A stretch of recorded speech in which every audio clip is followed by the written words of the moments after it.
Alright, ladies, this is Alex from Mindful Attraction 2.0, and in today's video, we're going to be talking about how to bring out a man's inner animal, or how to bring out his inner beast, how to bring out the masculine side of your man. Now, it's inside of your man, right? You might think, oh fuck, he's a pussy, or oh my goodness, my man, he's so wimp, he's such a wimp. Like inside of every man, there's a beast inside of every man. And a lot of times, for most people, they just need the right situation. They just need the right environment to make that happen, right? And a lot of men feel afraid to do so. So what tends to happen is that as humans are more animalistic than anything else. Humans are more irrational than they are rational. Humans are more animals. We are, but we've been domesticated in a sense. We lost a lot of our animal instincts when we began to farm and we began to have agriculture. Because of that, we rather than hunting, we prefer to farm. And because of that, we didn't need to go out as much. We didn't need to have that aggression to hunt for other animals. We lost a lot of what made us humans. All right. So in this video, I'm gonna show you guys how to bring it out, because as humans, we're social because we are the way we are, like nice and polite because of circumstance. We have our needs met, so we are able to be more social and more nice per se. All right, but it's almost like when you eat, watching somebody eat. Like, watch people eat in public, right? What happens? People automatically look. They automatically just look, right? That's very similar to what happens in the wild, where if an animal's eating the carcass of another animal, every other animal will start looking, right? That's very National Geographic-ish. Now, what would happen if you start eating and suddenly everyone is hungry? There's a lack of food. What's gonna happen? You may get killed. All right. So as you might notice, people's animal instincts come out when there's a need, when there's a lack. All right. So that's what we're gonna do. When there's a lack of food and scarcity, things suddenly change. We go from rational beings to irrational. They become more animalistic. That's the same true with men. When men are too satisfied and they're too comfortable, they become hinged and normal, and they lose that masculine side of them. In order to bring it out, you have to learn how to frustrate him and make him desire you, and his animal instincts will take over. So I'm showing you guys 5 different ways. I think a few ways to do it. All right. So let's get started. So the first one is make him. The first way to do it is feigning weakness. All right, setting up scenarios where he's gonna be the hero.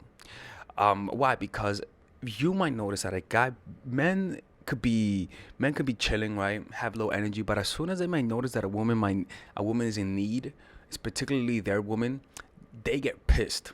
For example, it's kind of like fucking with a guy's mother. Like if a guy hears that you fucked with his mother, like he's gonna get angry. Or if a guy hears that you fucked with his girl and she didn't want and it was unwarranted, he's gonna get pissed off, and he's gonna get angry, rationally angry. He may not even want to hear what happened. He's just gonna fuck you up. All right. And so that's how you bring it out. You bring out the animal instinct, that the testosterone level aggression, through making yourself the one who needs help. So how do you do this? You don't have to tell a guy that you don't have to like say, oh God, try to mess with me, right? This is some ways for you to do it, right? One is setting scenarios where you need help. For example, it's kind of like acting like you are ignorant about a certain fact. All right, like saying, oh, can you help me out with this? I need help in this, right? And so what tends to happen is that whenever you ask a guy for help for something, anything, I don't care what it is, but ask him that you need help and that you can't do it on your own, he's gonna feel, oh yeah, I'm helping a damsel in distress. All right. Another way for you to do this is it's actually kind of cool, and you guys can do this with your friends, and that's act like somebody's texting you, act like a guy's texting you and he cannot stop texting you, and tell your guy, look, can you tell him to stop bothering me? Right. And so what's gonna happen is go, give me your phone, motherfucker. This is her man. Stop texting her, right? And so what tends to happen is that they feel strong. They're like, yeah, my woman's wanted. Let me reclaim her. All right. And that level of aggression makes him want you more. It makes him appreciate you more. So what you do is, again, is you can have a random friend text you a whole bunch of times, right? But make sure you say, please don't text me back, right? And what's gonna happen is that when you do that, and then you have your guy text him, please, can you help me out? He's like, hey man, stop texting my girl. You could be like, oh my God, thank you so much. Thank you so much. You brought out that aggression. And what tends to happen is that because you brought out that aggression, he feels like he helped you out. It creates a slight bond. Now, if there was no bond, it may create a bond to a point that he may like you. But if there's already love in the relationship or some emotions, it strengthens the bond, all right? Because he saved you. Another way for you to do this is through jealousy, right? For example, like, if you guys are not in a relationship, if you guys are not in a relationship, this is how you do it, right? For example, it's kind of like having a guy on your Facebook. If you guys have Facebook, having a guy on your Facebook that you consistently tag on other posts. Like literally to tag a certain guy friend that you have. You guys could talk about, you guys could pick a guy friend that you know and that you tell him what you're doing, that you trust him, and tell him, hey, do this just for this occasion, right? And what's going to happen is that when a guy's gonna notice when you're tagging a certain guy and ask him to comment on your statuses a little bit more often, guys are gonna notice. You know what's gonna happen? He's gonna get jealous. All right. Now it's a good idea to tell him that he's gay. At the end, why? Because you want him to experience the jealousy. You want him to be like, who the fuck is he, right? Who the fuck is he, right? And then at the end, he's like, tell me who the fuck he is. We're like, yo, babe, he's gay, man. What the fuck are you talking about? He's gay. Like, oh, my bad. Sorry about that, right? And so what doesn't happen is that because he's gay, right, or he's gonna feel the anger and frustration, but he can't really get mad at you because he's gay. So what happens? You already achieved the goal of bringing out the aggression, the jealousy, the desire to possess you, but at the same time, you didn't lose face because he's gay. So he's gonna say to himself, "Oh, that was just in my head. That's all in my head." Do you know what I'm saying? Another way for you to do this is do not overcommit. I've talked about this in the previous video. What I mean by overcommitting is that don't overcommit that you want him initially. Oh, my bad. This is how you make him. I talked about how to make him jealous, not being with when you're not in a relationship, right? And then how to make him jealous when you are. Okay, my bad. I lost track a little bit. But do not overcommit in terms of. Don't let him know, like when you first starting off the relationship, right? Sometimes you want to say, hey, you know, I want to be a girlfriend, you know, I want to be this, I want to be that, right? Don't tell him that, right? Why? Because if you don't tell him that, and you make him guess and you make him think about what your intentions are, right? He's going to put more thinking into it, right? So rather than saying, hey, this is what I want in a relationship, make him guess it. Make him guess what you want. Make him guess what kind of the kind of relationship that you want with him. Why? Because he's gonna be exerting more mental effort. He's gonna be investing in you a lot more. All right. So a way for you to do this is to friend zone him initially. Saying, look, well, let's just be friends and see what happens.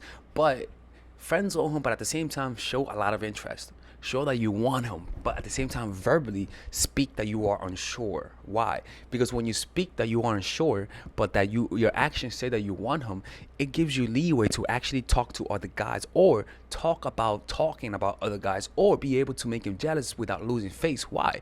Because you're not overly committed. So you know what he's going to tell you? Look, man, I can't deal with this shit. You're going to have to be mine. You can either leave or be mine. All right, that's it. I'm not dealing with you talking to other guys, but you're talking to me. That's the point when you want him to get. All right. Now, don't be evil and fucked up and use it to fuck with his head. But that's how you make him actually aggressive towards you. You see what I'm saying? I didn't include this one, but I'll include it. Another one will be is actually playing a little game. Oh my goodness! All right. I'll talk about this. All right. So it's playing a game where you guys don't touch each other. Right, if you guys in a relationship where you guys don't touch each other, like you say, look, babe, look, let's play a game where we don't touch each other for 2 days or for 1 day, right? And but the key is to not touch me. You can see as much as you want, but you can't touch me, right? So what do? When he does that, when you do that, make sure you dress around the house all nice and sexy, right? Make sure you're showing cleavage. Make sure you're wearing your short skirts, right? And so what's happening is that because he can't touch you, he can only see. So now you're creating a barrier. You're creating a barrier between you and him and the objects of his desire. And you know what happens is that when you have something you desire and there's a barrier, it becomes a temptation. So what tends to happen when that arises is that it makes him aggressive. It makes him like, oh my God, I can't fucking wait for this shit to end. Or better yet, I'm gonna fucking end this shit, right? And so that's how you make him aggressive, like through turning him on, but then creating a barrier. It's a crazy thing, right? And you could bring it out, right? But generally speaking, that's how you do it. Like these are very simple ways, nothing complicated, straight to the point. And yeah, that's it, man. Like I don't want to talk too much if it's unwarranted, all right? Anyways, this is Alex from Mindful Attraction 2.0. If any of you guys want one-on-one coaching, let me know. Next week, I may be but I'm gonna talk about this next. I'm gonna talk about it next.